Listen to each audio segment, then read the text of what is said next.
Alhamdulillah wa salatu wa salam ala Rasulillah. Rabbi shrah li sadri wa yassir li amri wahlul uqdatan min lisani yafqahu qawli. From the past few days, you must have observed the details اور جو بھی advancements ہیں.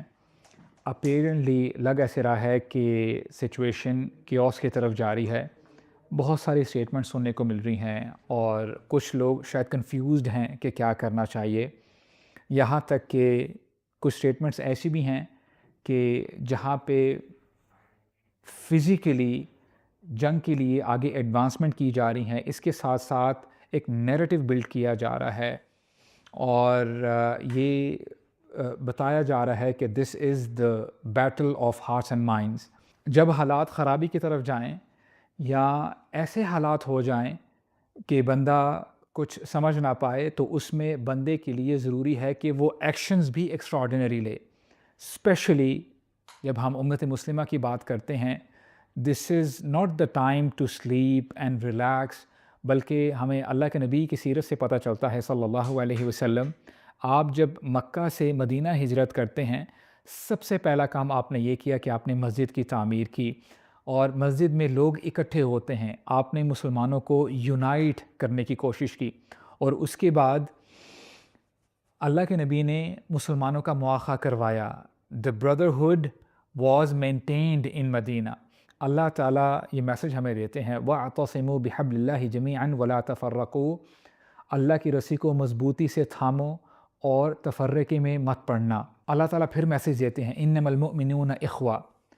مسلمان ایک دوسرے کے بھائی ہوتے ہیں اور اللہ کے نبی نے بھی یہی فرمایا المسلم اخو المسلم لا يظلمه ولا يخذله. ایک مسلمان دوسرے مسلمان پر ظلم نہیں کرتا اور نہ ہی اس کو اکیلا چھوڑتا ہے. سو دس از دا ٹائم فار اہل خیر، جو امت کا درد رکھتے ہیں، جو اللہ کے نبی کی اتباع کرنا چاہتے ہیں، جو اللہ کی رسی کو مضبوطی سے تھامنا چاہتے ہیں. ان کو چاہیے کہ آگے بڑھیں اور امت میں اتحاد کی طرف لوگوں کو لے کے جائیں. اور سچویشن جیسے مرضی ہو، اس کا ہرگز مطلب نہیں کہ ہم ڈر جائیں یا ہم خوف کی طرف چلے جائیں. قُل لَن يُصِيبَنَا إِلَّا مَا كَتَبَ اللَّهُ لَنَا. کہ ہمارے اوپر کوئی مصیبت نہیں آ سکتی مگر وہی جو اللہ تعالیٰ نے ہمارے لیے لکھی ہوئی ہے. وَعَلَى اللَّهِ فَلْيَتَوَكَّلِ الْمُؤْمِنُونَ.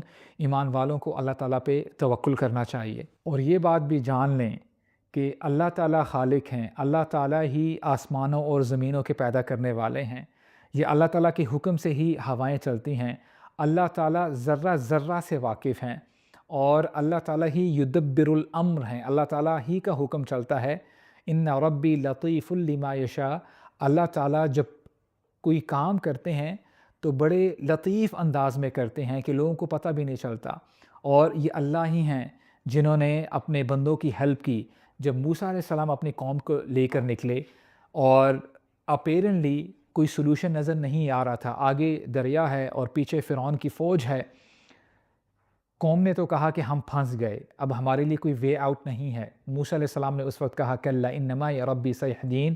ہرگز نہیں، میرا رب میرے ساتھ ہے. اور اسی طرح جب محمد صلی اللہ علیہ وسلم وہ غار میں تھے اور بائیوگرافی لکھنے والے لکھتے ہیں کہ یہ مومنٹ اللہ کے نبی کی زندگی میں بہت کریٹیکل تھا. اس مومنٹ پہ ابو بکر رضی اللہ عنہ کہتے ہیں کہ اے اللہ کے نبی، اگر ان لوگوں نے اپنے پاؤں کی طرف بھی دیکھ لیا تو ہم نظر آ جائیں گے. تو اللہ کے نبی نے کیا فرمایا لا تحزن ان اللہ معنا. تو اللہ تعالیٰ ایمان والوں کے ساتھ ہیں. اور ہم یہ بھی جان لیں، یہ ایک خوشخبری ہے کہ اللہ تعالیٰ کی ایک سنت ہے اور اللہ تعالیٰ کبھی بھی اپنی سنت کے خلاف نہیں کرتے. ومن اصدق من اللہ حدیثا ومن اصدق من اللہ قیلا. اور سنن الہیہ یہ ہے، اللہ تعالیٰ لازماً مدد کرتے ہیں اپنے انبیاء کی اور ایمان والوں کی اس دنیا میں، اور آخر میں بھی ان کے لیے جنت ہے. اور اب وقت دور نہیں ہے کہ اللہ تعالیٰ مستضعفین کو تمکین عطا فرمائیں گے. وہ لوگ جن کے اوپر ظلم کیا جا رہا ہے، جن کے اوپر ظلم کیا گیا، ان کے اوپر اللہ تعالیٰ رحم فرمائیں گے. اور کبھی کبھار انسان کو نظر نہیں آتا، لیکن یہ بات بھی آپ جانیں واللہ غالب علی امرہ ولکن اکثر الناس لا یعلمون. اللہ تعالیٰ اپنے امر پر غالب ہیں لیکن اکثر لوگ نہیں جانتے. عمر بن خطاب کا وہ کوٹ یاد کر لیجئے، جب وہ اپنے کمانڈر کو دوسرے شہر کی طرف بھیج رہے تھے، جنگ کی طرف بھیج رہے تھے، تو انہوں نے جو نصیحت کی وہ یہ تھی کہ دیکھو دشمن اور ہم میں ایک ہی فرق ہے، حالانکہ ملیٹریلی یا اسٹرینگتھ کی اگر بات کریں تو ہو سکتا ہے کہ ہم برابر ہوں، لیکن اللہ تعالیٰ کی مدد ہمارے ساتھ اس لیے ہے کیونکہ ہم گناہوں سے بچتے ہیں اور وہ گناہ سے نہیں بچتے۔ تو مسلمانوں کے لیے ضروری ہے کہ وہ اپنی پرائیویٹ زندگی میں گناہوں سے بچنے کی کوشش کریں، اور جو اہل خیر ہیں، جو دین کی نصرت کے لیے آگے بڑھنا چاہتے ہیں، ان کو چاہیے کہ اللہ تعالیٰ نے ان کو جو بھی اسٹرنگتھ دی ہے، چاہے وہ مال کے ذریعے ہو، انفلوئنس کے ذریعے ہو، ان کو چاہیے کہ خیر کا کام آگے بڑھائیں، لوگوں کو اکٹھا کریں اور دین کی نصرت کے لیے جو ہو سکتا ہے وہ کریں، اور انشاءاللہ اس دین نے غالب آنا ہے۔ هو الذی ارسل رسولہ بالہدی ودین الحق لیظہرہ علی الدین کلہ ولو کرہ المشرکون یریدون لیطفئوا نور اللہ بافواہہم واللہ متم نورہ ولو کرہ الکافرون۔